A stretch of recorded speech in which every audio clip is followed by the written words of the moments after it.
Esperamos entonces la intervención de Rodrigo Cuenca Morales, que es militante, es docente, es empresario y gestor tecnológico. Tuvo una empresa de asesoramiento en gestión y ahora está hace 10 años a cargo de una empresa que brinda soluciones tecnológicas en hardware y software. Es docente en nivel medio y superior y participó en la confección de planes de estudio. Fue también vicedirector de una escuela preuniversitaria en la Universidad Nacional de Rosario. Así que va a poder aportar algo interesante desde el punto de vista de la tecnología y su relación con el ámbito educativo. Adelante, Rodrigo, entonces. ¿Qué tal? Buenas noches. Yo voy a tratar de compartir pantalla.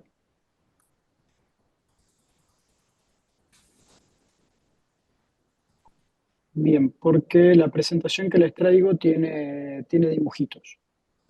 Este, Héctor me pidió que les comentara un poco las herramientas con las cuales normalmente abordamos temáticas vinculadas al inventariado de tecnologías.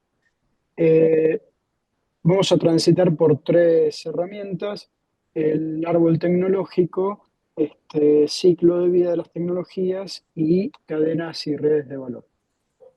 Cuando hablamos de un árbol tecnológico, lo que estamos partiendo es de una lógica de relaciones de dependencia y de una construcción de las tecnologías en base a otras tecnologías anteriores o más básicas.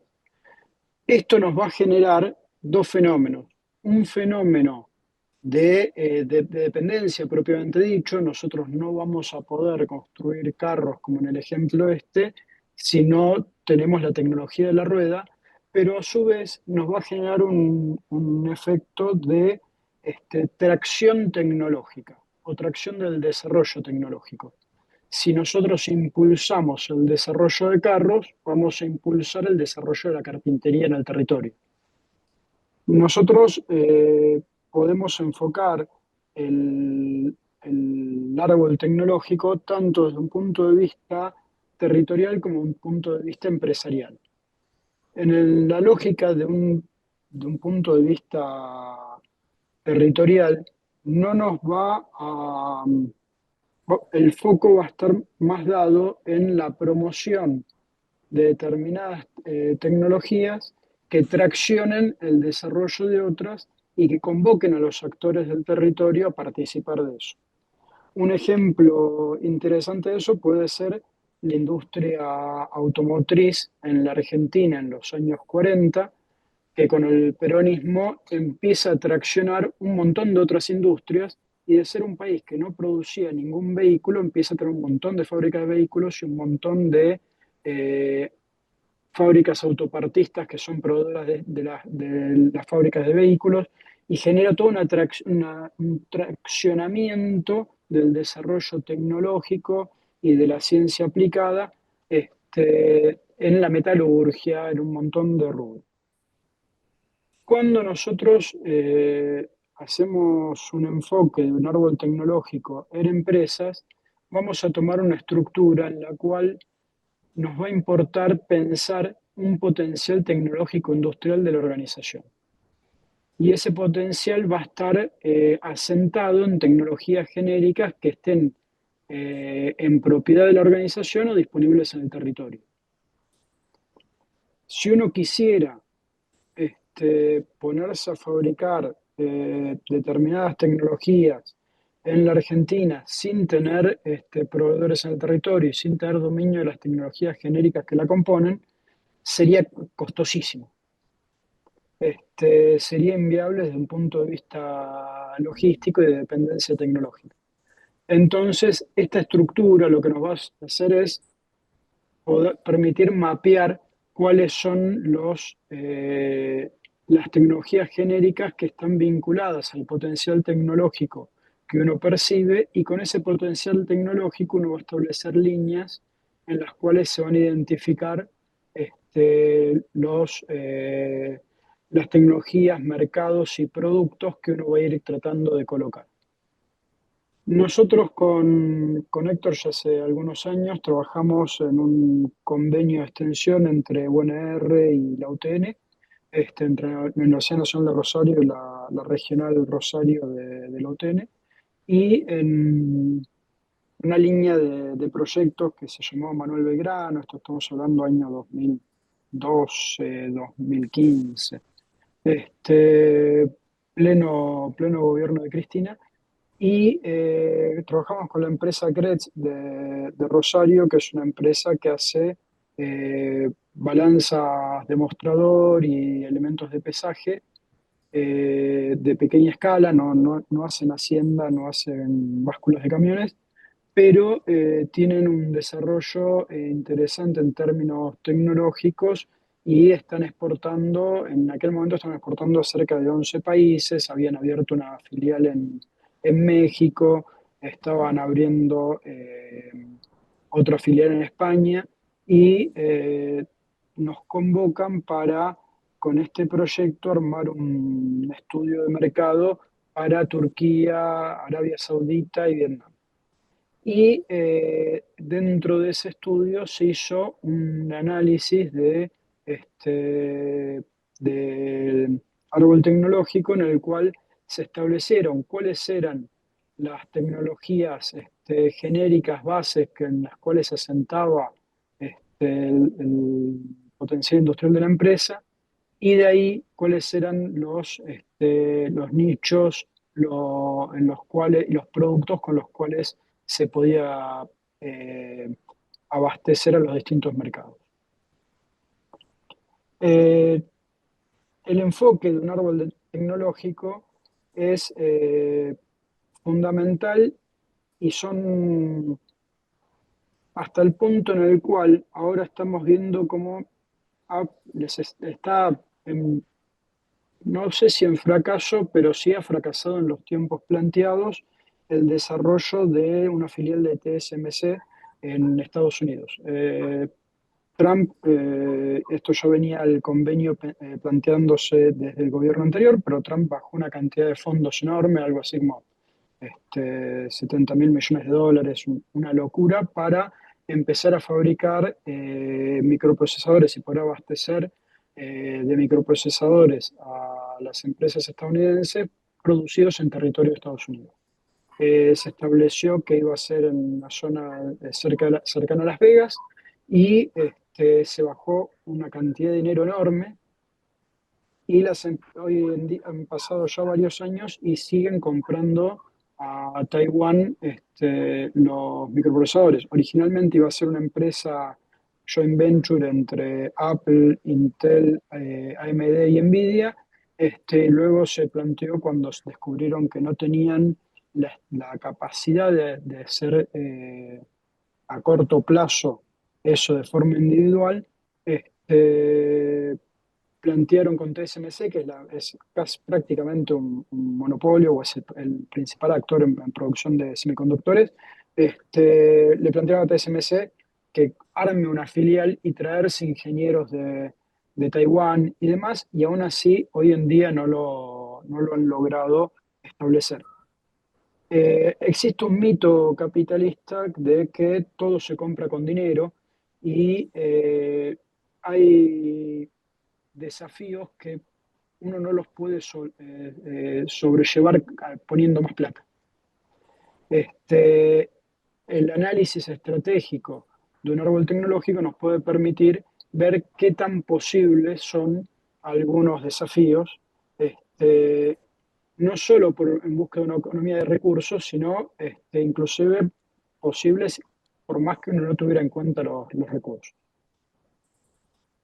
Otra de las herramientas eh, que, vamos- que- que vamos a tocar es el ciclo de vida de la tecnología. Nosotros nos vamos a encontrar con que todas las tecnologías van a transitar un proceso en el cual nacen, se van introduciendo, este, pasan de ser un invento a ser algo viable técnicamente, en producción masiva. Luego van a tener un crecimiento cuando se da el proceso de innovación, una madurez cuando se consolidan, luego el mercado se va a saturar y después va a venir un proceso de declive de obsolescencia. En cuánto tiempo se dé este ciclo va a variar según la tecnología, va a variar según un montón de condiciones.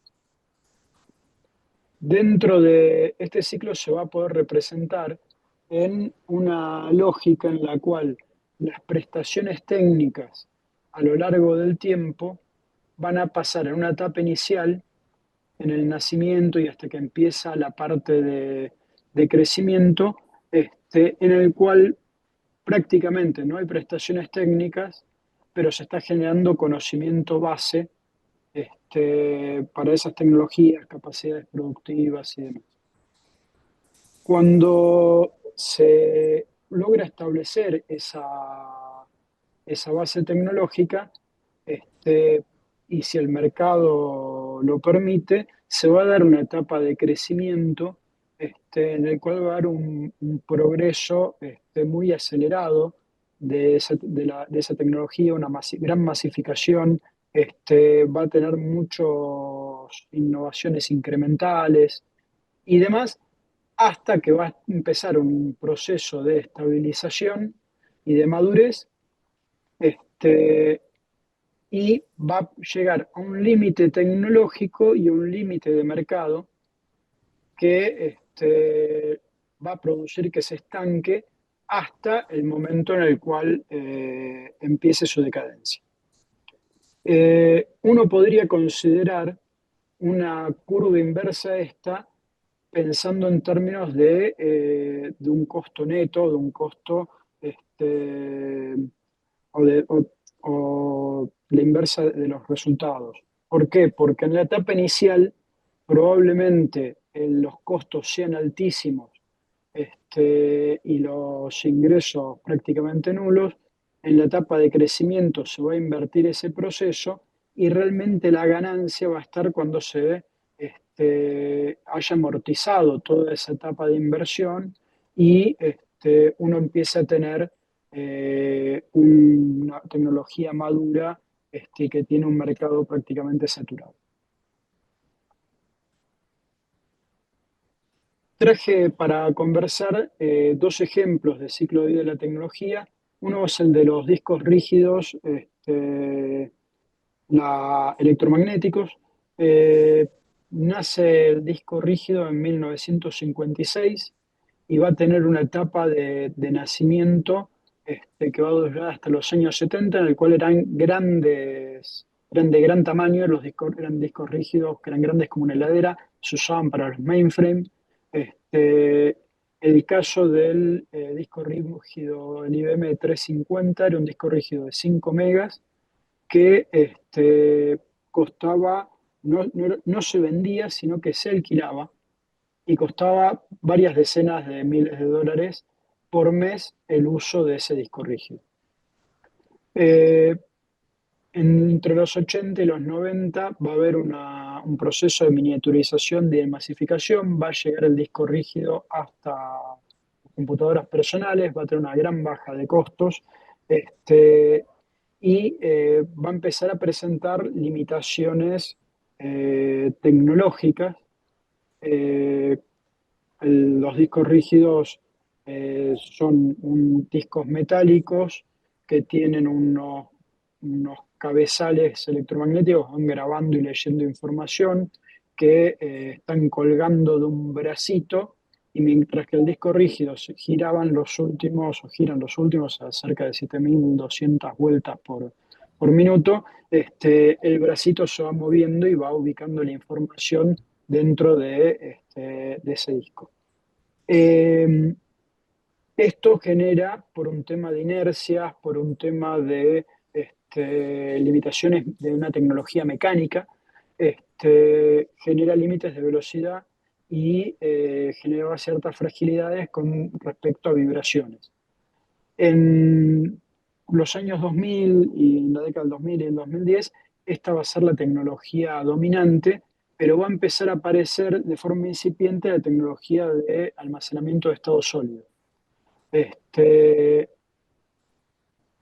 La tecnología de almacenamiento de estado sólido tenía como su principal ventaja una gran velocidad de lectura, una velocidad de escritura un poco menor, pero tenía una vida útil muy corta. Por lo tanto, se utilizaba para discos extraíbles, pendrive, cosas por el estilo, y luego empezó a generarse discos rígidos SSD que se utilizaban para, eh, comúnmente para poner allí el sistema operativo, mientras que el acceso a datos se hacía en el disco rígido, básicamente porque el disco rígido convencional sufre desgaste sí, sufre un desgaste mínimo, pero sufre un desgaste tanto en lectura como escritura, pero el disco de estado sólido sufre nada más que desgaste en la escritura, por lo tanto, podía leerse infinitamente prácticamente.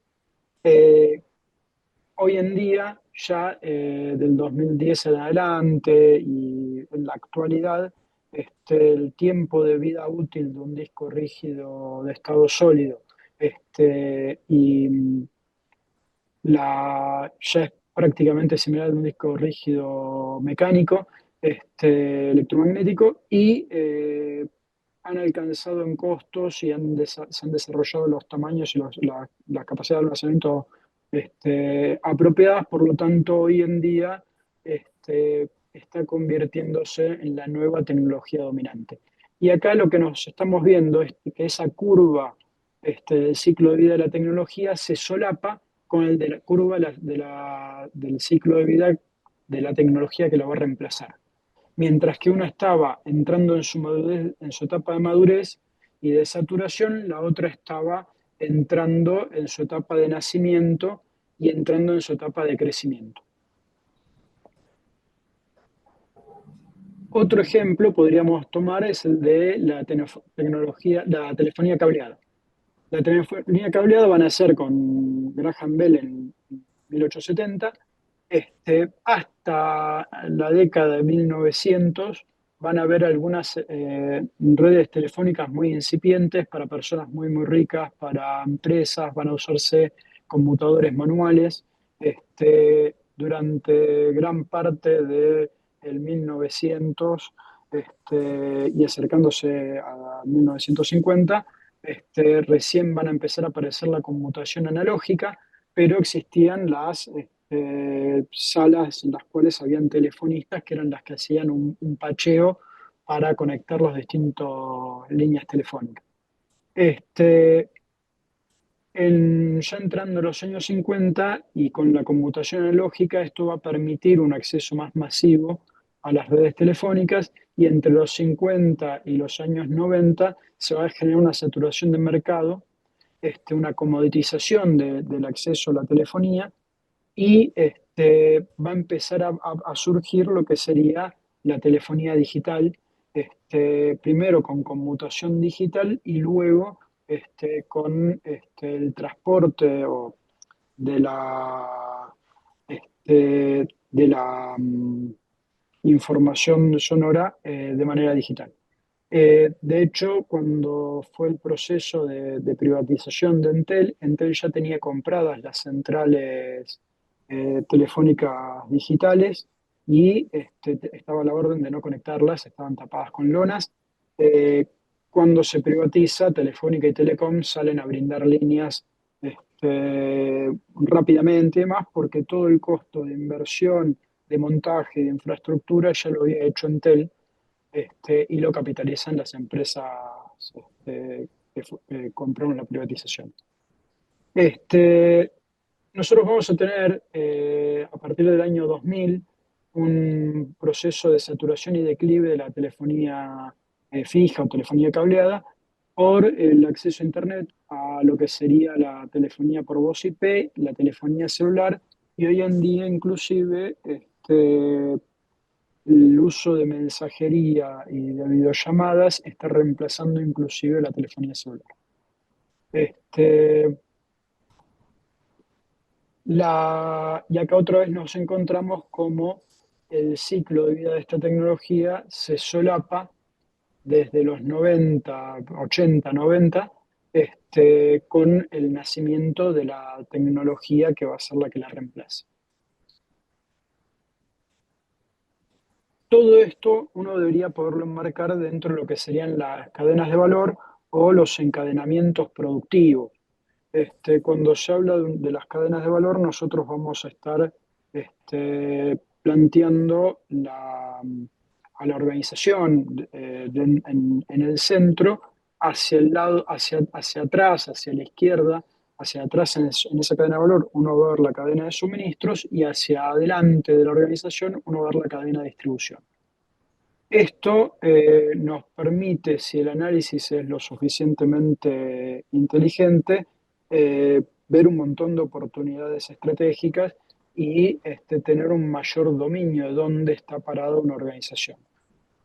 Eh, Nosotros realizamos, esto es un ejemplo de una cadena de valor de, de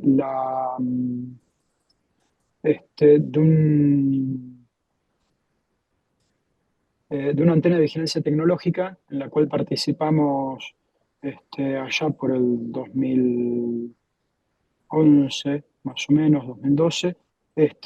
La unidad de vigilancia tecnológica se dedicaba a la maquinaria agrícola y básicamente veía patentes, papers y estudios de mercado, y en base a eso armaba informes sectoriales para la industria de la maquinaria agrícola del territorio, de cuáles eran las tendencias tecnológicas y demás.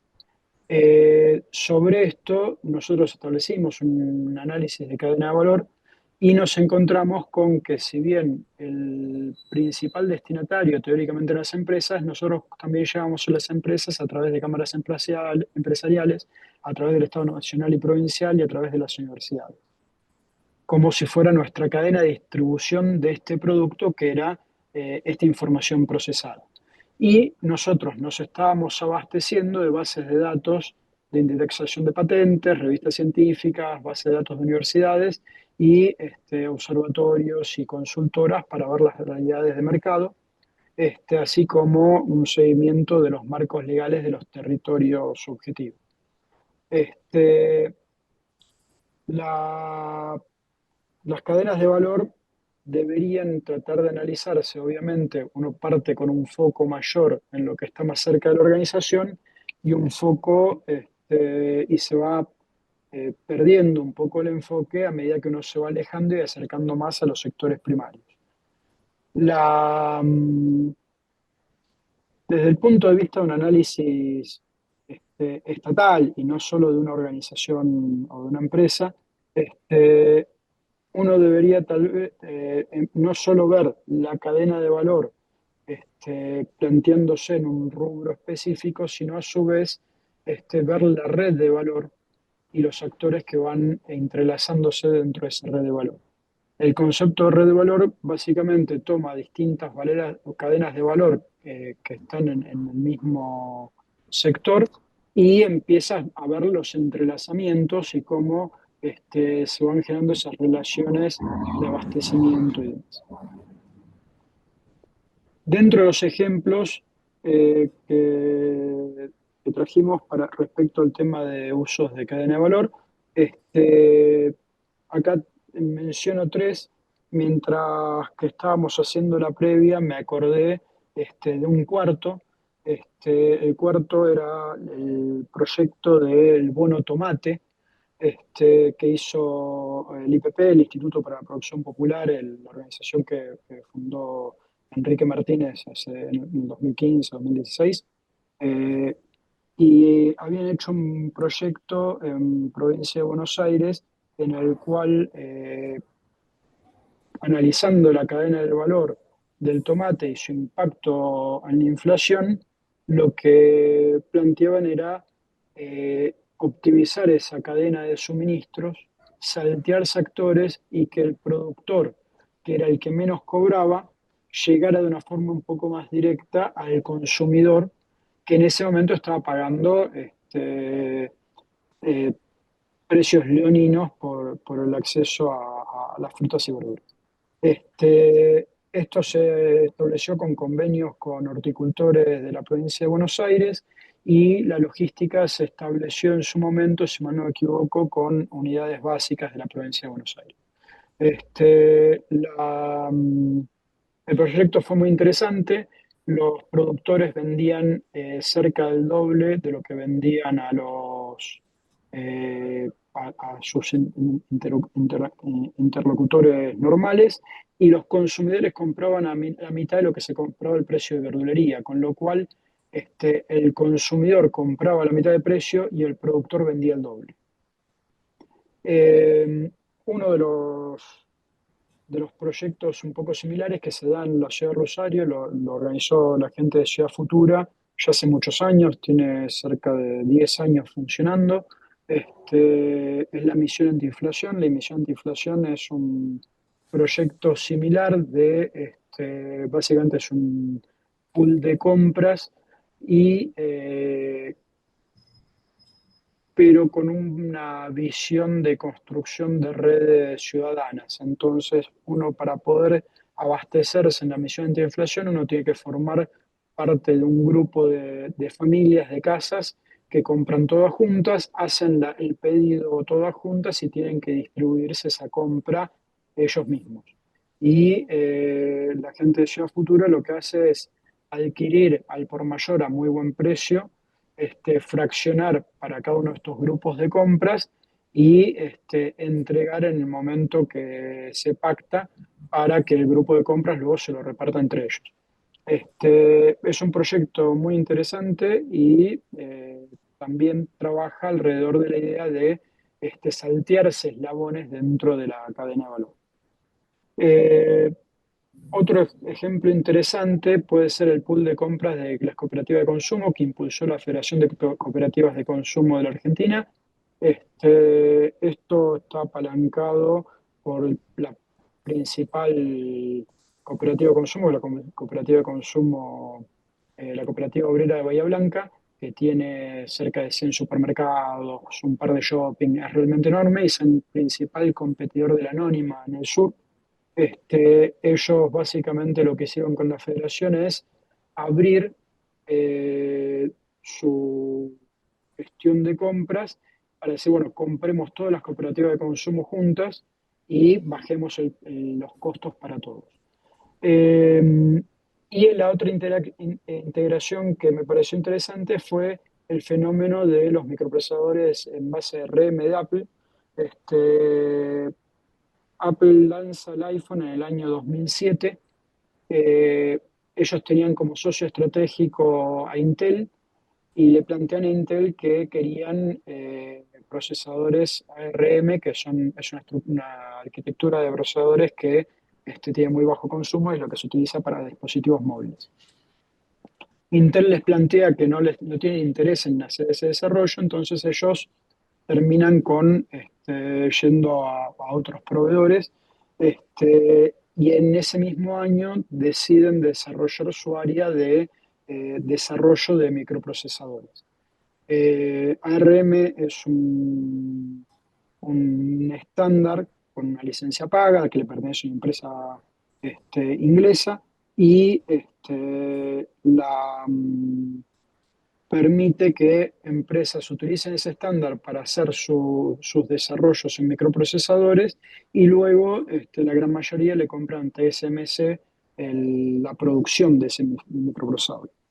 Eh, Apple estuvo 13 años hasta el 2020 que larga su primer microprocesador para computadoras, y hoy en día tiene todo el dominio de su producción de microprocesadores bajo diseño y especificaciones de ellos y bajo un estándar de RM. Este, pero la curva de aprendizaje le llevó 13 años hasta poderlo lanzar y poderlo convertir en un proceso innovador. Este, un poco, bueno, esto era lo que queríamos comentarles. Estas tres herramientas son complementarias. Hacer un análisis de cadena de valor o de red de valor sin pensar los árboles tecnológicos no tiene mucho sentido, y el abordar cualquier tecnología sin hacer un análisis de ciclo de vida de esa tecnología tampoco tiene mucho sentido. No son herramientas que uno pueda tomar por separado para decisiones a largo plazo. Probablemente la que sí sea un poco más útil en este sentido sea la de cadena de valor, pero para optimizaciones de integraciones hacia adelante o hacia atrás. Este, Muchas gracias. Muchas gracias a vos, Rodrigo.